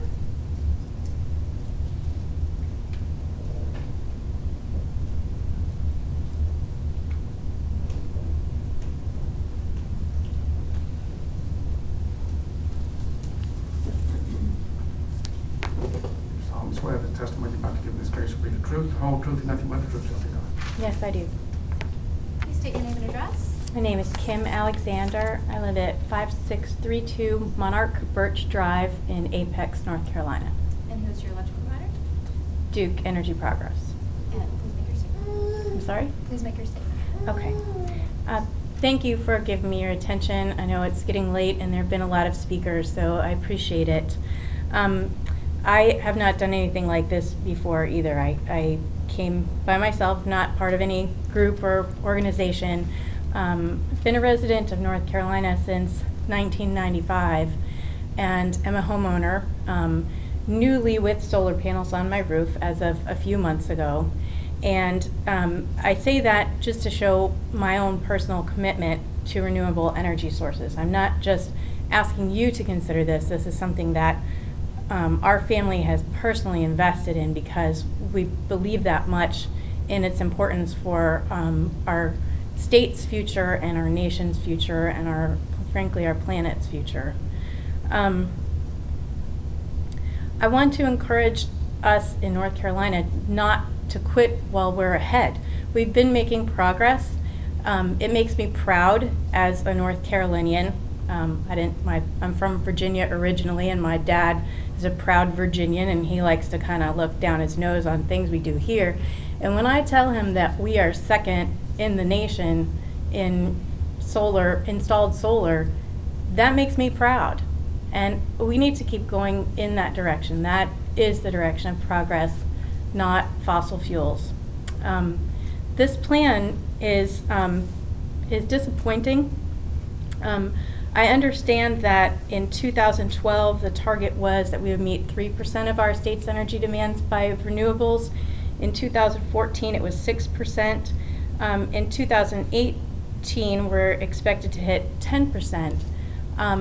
That's the type of progress that we can continue.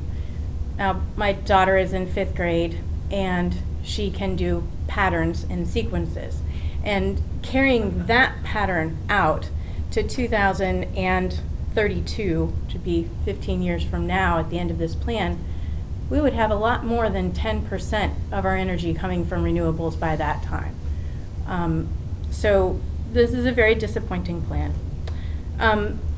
My own family's decision, which frankly took my husband a long time to come around to, his idea was, well, if we pay the money to invest in solar panels to put on our roof, why should we do that unless we're going to reap an immediate financial benefit? And when he found out that it would take us a while to recoup the money from that investment, probably up to 10 years, he said, well, that doesn't make sense. And I said, well, it's not just about that. It's not just about our bottom line right this minute. And it's not about that for the state of North Carolina either. It's about making investments now for the future so that we can have lower cost and safer energy for all of our state. It was worth it for us to make that investment. The way it works out for our family is we break even. The amount of money that we save on our utility bills average per month, it varies across the course of the year. November, we paid $19 in a utility bill for a 2,700 square foot house. But, over the winter we had to use heat, and over the summer we'll need to use air conditioning, and so it's not going to always be that good. But we break even with what we pay on the loan for the solar panels versus what we save on our utility costs. We break even now. In 10 years we come out way ahead. But what's really important to me is the planet wins the entire time. And that is important to a lot of North Carolinians.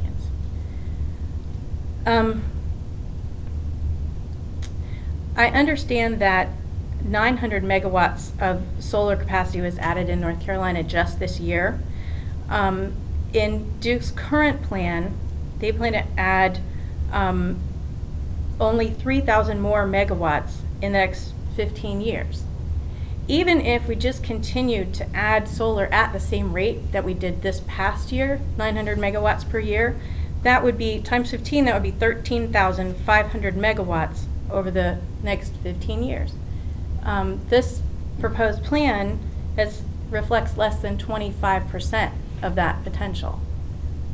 That makes no sense to me. All expectations should be that solar would be added at a faster rate than it has been. Even small changes would help that to happen. We're fortunate enough we have a very sunny lot with a roof that can catch a lot of solar. But I have close friends and family members that live on shady lots that would love if North Carolina had the ability to do what you can do in other states, which is individual families invest their money in solar panels which are not necessarily on their own property. So even with small changes, we can accelerate this rate of process much quicker than it even is right now. It's my strong opinion that if this particular plan goes through, that Duke Energy Progress is going to have to change their name to Duke Energy Backwards, because this is not the definition of progress. This would be a glacially slow pace of progress. I'm not sure glaciers are all that slow. They're actually melting pretty fast. But I really do appreciate your time, and I would respectfully request that you please insist that Duke revise their IRP. Thank you. Rosemary Lee.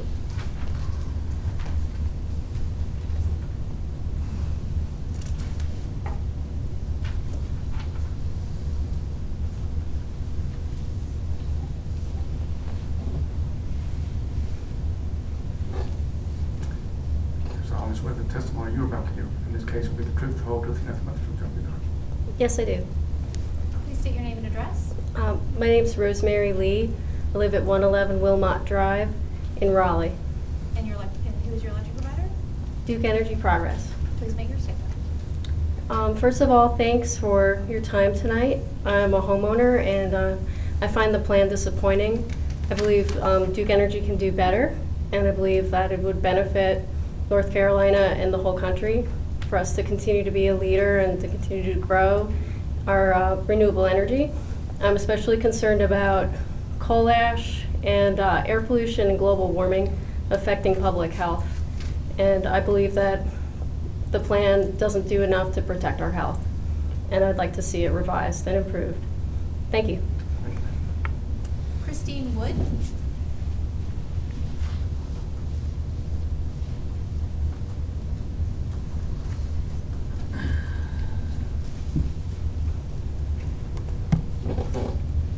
You solemnly swear the testimony you're about to give in this case will be the truth, the whole truth, and nothing but the truth, so help you God. I do. Please state your name and address. Christine Wood, 749 9th Street, Durham. And who's your electric provider? Durham. Duke. Please make your statement. Sure.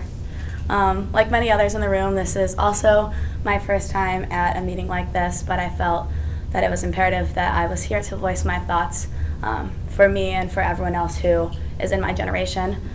So I'm here because I fear that Duke Energy is putting their profits over the welfare of citizens of North Carolina. And I fear for my generation and the world we are inheriting because of the burning of fossil fuel energy. And I urge the Utility Commission to hear my concerns, and thank you for the opportunity. So I'm here to, of course, address Duke Energy's 15-year plan, but would like to specifically speak on behalf of college campuses and use Duke University as an example of how students at universities across North Carolina feel on this issue. Currently, there are plans to build a combined heating and cooling natural gas plant on Duke University's campus, which of course will promise that our campus is powered by fossil fuels for at least a decade, if not longer. So this decision was initially made without the participation by the Durham community, by students, or by faculty, but after a strong reaction, the decision to build the natural gas plant is put on hold until April, and they are accepting public comments. From my experience, the consensus amongst students at Duke and other universities is strong opposition to all natural gas infrastructure, seeing that scientific evidence demonstrates that burning natural gas has the potential to contaminate water, cause earthquakes, and of course lead to climate change due to methane leaks. Duke University's Nicholas School is the third most prestigious environmental education institution in the country, yet we cannot power our campus with renewable energy technology that we teach in our classrooms because of the proposed plan by Duke Energy and the incentives for natural gas. So with the priorities and monetary incentive Duke Energy puts into fossil fuels, it makes implementing renewable energy at universities very difficult. Forbes and The Economist have each came out with studies showing that solar energy and fossil fuels actually are competitively priced at this moment in time. But however, due to Duke Energy's financial incentives, it makes implementing renewable energy at these universities an economic impossibility. As it stands, North Carolina is one of 5 states that does not allow third-party sales of energy to institutions, including universities, churches, and other nonprofits, which again limits our options for powering our campuses. Universities across the country are committing to powering their campuses with renewable energy, with several universities pledging to power their campuses with 100% renewable electricity by the year 2030. Entire cities such as Burlington, Vermont, and Aspen, Colorado are powered entirely by renewable electricity. And since January, 40 developing countries have made commitments to make the transition to powering their entire countries with 100% renewable electricity in a given time frame. In a world that is moving towards renewable energy, I feel that Duke Energy is moving in the opposite direction. Places of learning should be able to power their campuses with the sustainable solutions that they teach in their classrooms, and it should not be economically detrimental for them to do so. Continuing this trend of burning fossil fuels endangers public health, food security, and the economy as we see more drought, flood, and superstorms caused by human-caused climate change. It seems foolish to choose the path of destruction when we know there is a safe and effective and positive alternative. Implementing more solar could create jobs and mitigate risking everything we have here in North Carolina. I picture a future where universities don't only teach about renewable energy, but are powered with it. Implementing renewable energy over fossil fuels has the potential to create jobs and stimulate our economy. I am 24 years old. To put that into perspective, COP, or the Conference of the Parties, which is the global UN network that meets annually to implement climate change solution, had their 22nd conference in 2016. The generation before mine has been negotiating climate change my entire life, and I've watched year after year decision makers choose short-term profits of fossil fuel industry over my future.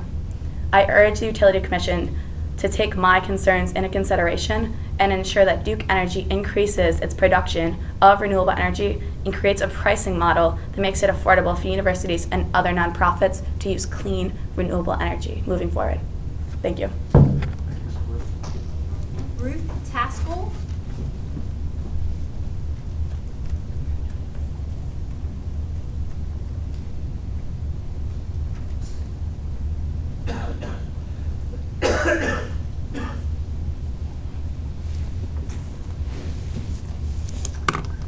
Swear the testimony about to give this case will be the truth, the whole truth, and nothing but the truth, so help you God. I will. Please state your name and address. I am Ruth Taskell. I live at 128 Milton Avenue in Chapel Hill. Is your electric provider Duke Energy Progress? It is not. I am using Arcadia for the past year. Please make your statement. Thank you. I appreciate being here There's just been a wealth of information that's been provided that I've learned from and will continue to research and explore. But I, as a homeowner, am totally committed to a more sustainable way of life. I have tried to consciously and intentionally make changes that will minimize energy usage and encourage others within my household. I made the decision to move to wind energy for all of my electric needs about a year ago, and have looked very carefully at the prior year's statements and comparing them with the year since I started using Arcadia. It was incredibly easy to make the change, and it is a little bit more expensive. But I was delighted to do that, and I really feel that we as consumers need to be actively involved in making those changes as a way of minimizing both water and land contamination. This has become a very vogue term recently for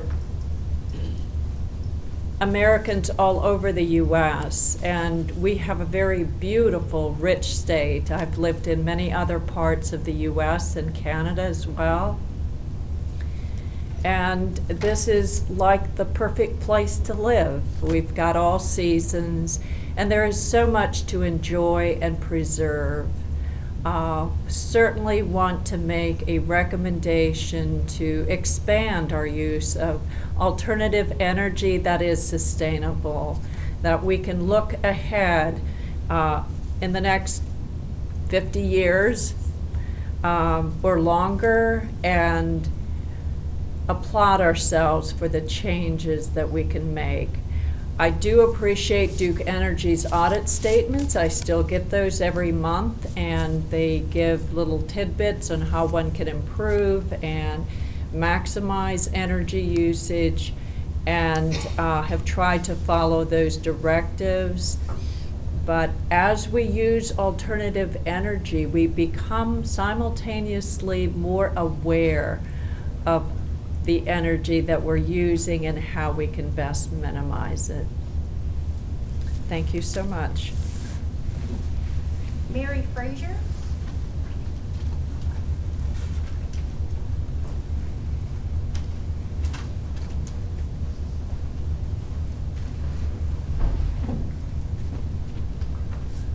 Solemnly swear the testimony about to give in this case will be the truth, the whole truth, and nothing but the truth, so help you God. Yes.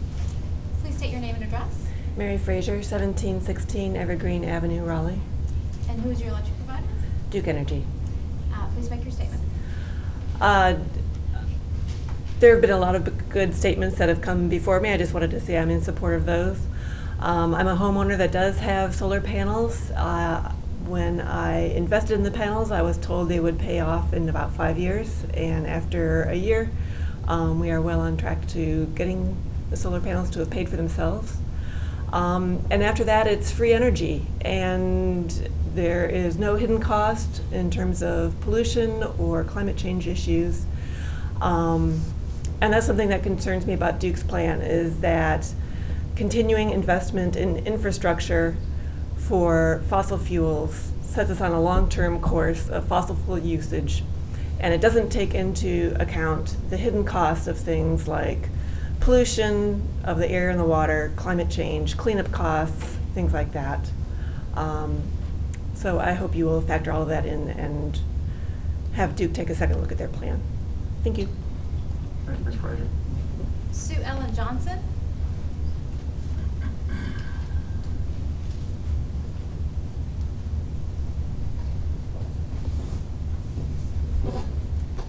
Solemnly swear the testimony about to give in this case will be the truth, the whole truth, and nothing but the truth, so help you God. Yes. Please state your name and address. My name is Sue Ellen Johnson. I'm at 660 South Lakeside Drive in Raleigh. And Providers Duke Energy Progress. yes, Duke Energy Progress. Please make your statement. Hi, this has been really interesting, and I'm sure you're all just riveted by every comment that comes through.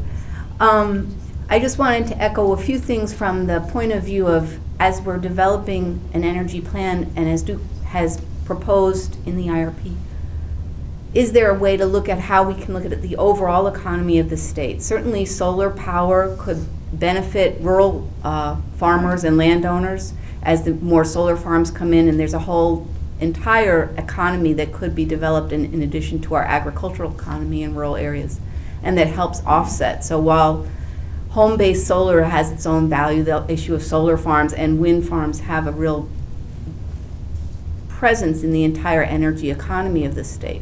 And certainly while I share a lot of people's concern with the environment and some of the issues there, I'm hoping that you're also, we have to acknowledge Duke's goal is its profitability, and it's comfortable. It's a familiar plan. It makes sense from what you've seen before, what we've all been used to. And certainly I am old enough to know people who were off the grid and not with electricity back in the 30s, and then they came in, and it was just this big transition. And I think we're almost at the same cusp, and it's very comfortable to be familiar with what's there. And I think Duke, maybe even in good faith, said, well, for our shareholders and our business plan, this is a plan that fits. But I think in the meantime, being second in the country isn't as great as being first in the country for solar. And so I echo the comments on why we should lead and not lag. And certainly the United States, we have an ability to actually help our country lead in technology and in the adoption and development of that technology in solar in particular. Right now we're being eclipsed both by China, Northern Europe.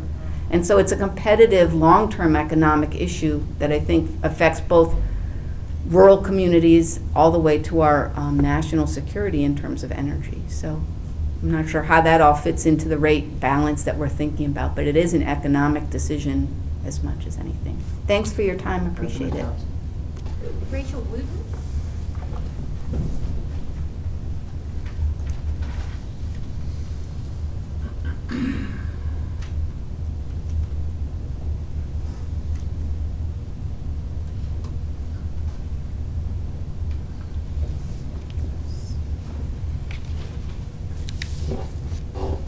Swear the testimony you're about to give this case will be the truth, the whole truth, and nothing but the truth, so help you God. Yes. So I'm Rachel Wooten, 2721 Kittrell Drive in Raleigh. And is your provider Duke Energy Progress? Yeah, and I'm also a shareholder. I inherited stock from my grandmother I can't sell it because I don't know how to ever find the basis. It was so long ago. So whatever Duke is doing for its shareholders, I would like for them to quit doing it for me. I am amazed at the expertise that's in this room. I've been here before to these hearings. It's the same amazing level of expertise. And I just feel like Yogi Berra, you know, deja vu all over again, because the Duke usually gets what Duke wants. And I think all this stuff people are saying about climate change, the health of children, the health of the planet, you have to already know this. I can't believe you don't know this. I can't believe you're a room full of climate deniers. Nor can I believe that Duke Energy doesn't know it. These people are brilliant. They're running a corporation. They have to know the science of climate change. So I can only assume that somewhere there's a disconnect. I mean, I could just say, well, maybe you don't care, maybe Duke doesn't care about the destruction that's going to come, that's already coming from climate change. But I think, you know, really, it may be more a level, are people just actually disconnected? Do you really not see the natural world for what it is? So I'm a psychotherapist, but I'm also a meditation teacher. I teach meditation in the Buddhist tradition, but I also do a lot of interfaith work. So my group actually meets in a Baptist church, and I'm part of a Jewish renewal community. So I really understand the interconnectedness of all things, and this is the wisdom. There are two things about Buddhism, wisdom and compassion. And the wisdom of Buddhism is the interconnectedness of all things. So I just want you to think about, how did you get here tonight? You drove a car. How did you drive the car? It had fuel in it. Where'd you get the fuel? Well, it was drilled. You know, where'd the land come from? The lawyers, the people who drove it to the gas station, you know. And ultimately, if you just keep going like that, how did you get here tonight? Even if you just take your car, you will realize every single thing in the universe is connected to how you got here tonight. It actually really is. You can do that analysis for yourself. So all these beings that are affected, not just human beings, but all the beings, the trees, the bugs, all the beings, I mean, we are connected in a universe that's so amazing you can't even conceive of it. If you ever do conceive of it, then great compassion arises for all of these beings, not just the human beings. You know, you really care about the life of the birds and the bees and the bugs and the soil. So I just want to invite you, you know, you've heard all this stuff, but you've heard it all before. I think you already know it. But when you leave here tonight and you go out tomorrow, just take a look around and look at all the beings. You know, none of us would be here if it weren't for the trees. So what you do, as everybody else has said tonight, what you decide is going to profoundly affect all of our lives and all of their lives. And you depend on all of these beings for your life. So I hope you'll open your heart and open your perceptions to the world around you. And I hope you'll encourage Duke to do the same and change this plan, which, as everyone has said, is really actually sort of patently ridiculous. So. Tyler Pitt. That's all. Anyone else? All right, thank you, ladies and gentlemen. Appreciate you coming out tonight. Meeting is adjourned.